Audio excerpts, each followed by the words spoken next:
Grabitje me thik në Sarandë arrestohet në Durrës 48 vjeçari, akuzohet edhe për tentativë përdhunimi.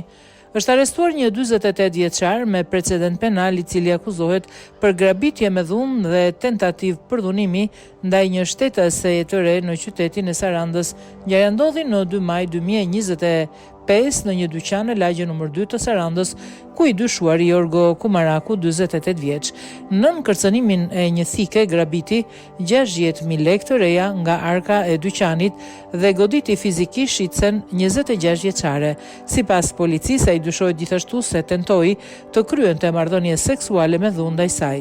Pas shpalljes në kërkim, autoritetet ndërmorën një operacion intensiv dhe fal bashkëpunimit mes komisariateve të policisë Sarandë dhe Durrës, 48 vjeçari u kap dhe u ndalua në qytetin e Durrësit.